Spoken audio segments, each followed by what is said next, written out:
गिनती 16। एक कोरह जो लेवी का परपोता, कहात का पोता और यिसहार का पुत्र था, वह एलियाब के पुत्र दातान और अबीराम और पेलेत के पुत्र ओन। इन तीनों रूबेनियों से मिलकर मंडली के 250 प्रधान, जो सभासद और नामी थे, उनको संग लिया। और वे मूसा और हारून के विरुद्ध उठ खड़े हुए और उनसे कहने लगे, तुमने बहुत किया, अब बस करो, क्योंकि सारी मंडली का एक एक मनुष्य पवित्र है और यहोवा उनके मध्य में रहता है, इसलिए तुम यहोवा की मंडली में ऊंचे पद वाले क्यों बन बैठे हो। 4 यह सुनकर मूसा अपने मुंह के बल गिरा। 5 फिर उसने कोरह और उसकी सारी मंडली से कहा कि बिहान को यहोवा दिखला देगा कि उसका कौन है और पवित्र कौन है, और उसको अपने समीप बुला लेगा, जिसको वह आप चुन लेगा उसी को अपने समीप बुला भी लेगा। 6 इसलिए हे कोरह, तुम अपनी सारी मंडली समेत ये करो, अर्थात अपना अपना धूपदान ठीक करो। 7 और कल उनमें आग रखकर यहोवा के सामने धूप देना, तब जिसको यहोवा चुन ले वही पवित्र ठहरेगा। हे लेवियों, तुम भी बड़ी बड़ी बातें करते हो, अब बस करो। 8 फिर मूसा ने कोरह से कहा, हे लेवियों, सुनो।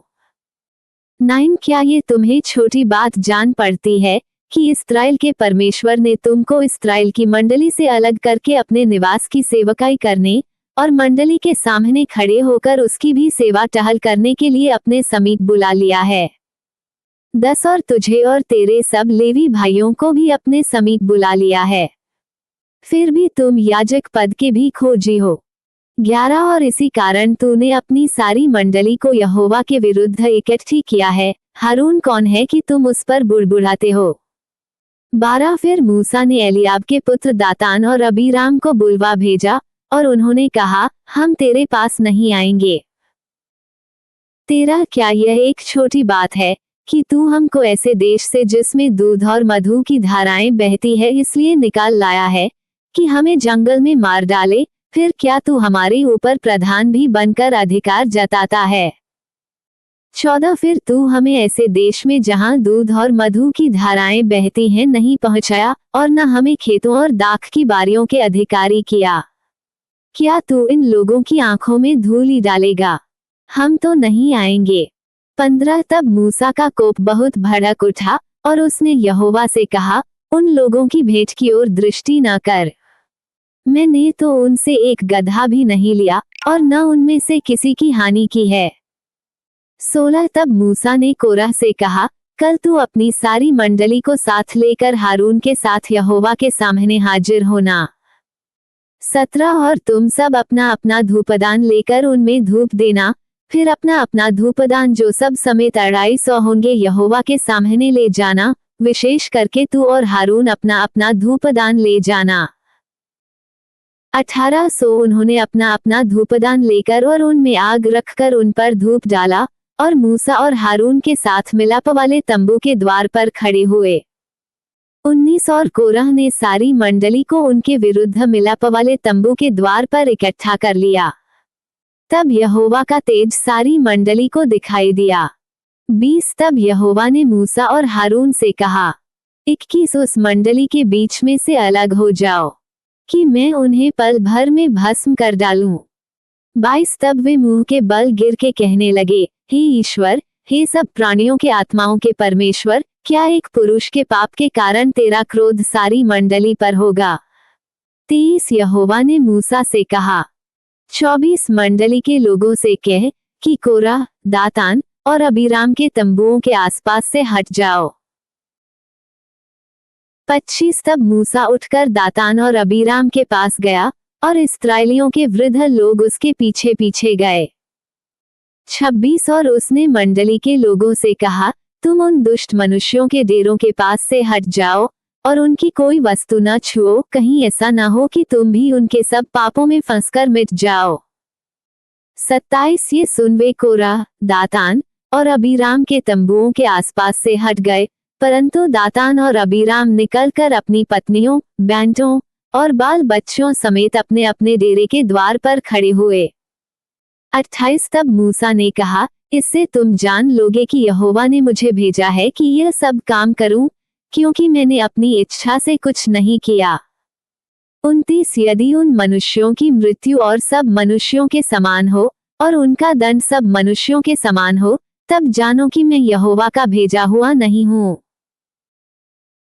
36 तब यहोवा ने मूसा से कहा। 37 हारून याजक के पुत्र एल्याजार से कह कि उन धूपदानों को आग में से उठा ले और आग के अंगारों को उधर ही छितरा दे, क्योंकि वे पवित्र हैं।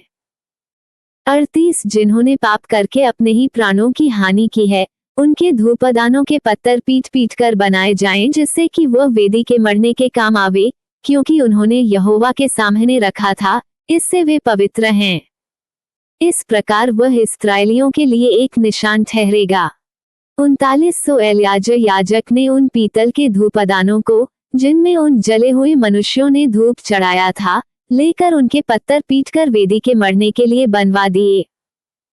40 की इस्राएलियों को इस बात का स्मरण रहे कि कोई दूसरा, जो हारून के वंश का न हो, यहोवा के सामने धूप चढ़ाने को समीप न जाए, ऐसा न हो कि वह भी कोरह और उसकी मंडली के समान नष्ट हो जाए, जैसे कि यहोवा ने मूसा के द्वारा उसको आज्ञा दी थी।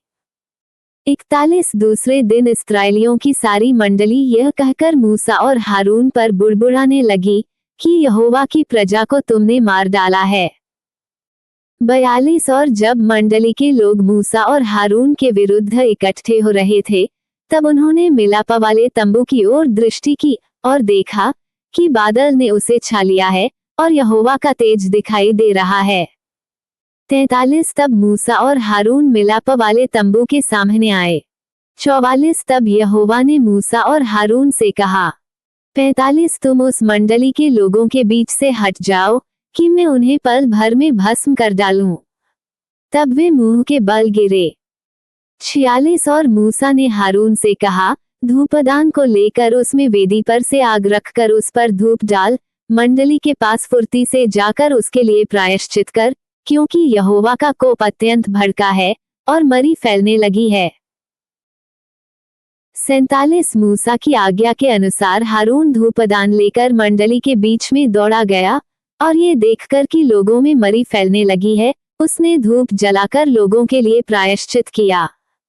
48 और वह मुर्दों और जीवित के मध्य में खड़ा हुआ, तब मरी थम गई। 49 और जो कोरह के संग भागी होकर मर गए थे, उन्हें छोड़ जो लोग इस मरी से मर गए वे 14,700 थे। 50 तब हारून मिलाप वाले तंबू के द्वार पर मूसा के पास लौट गया और मरी थम गई।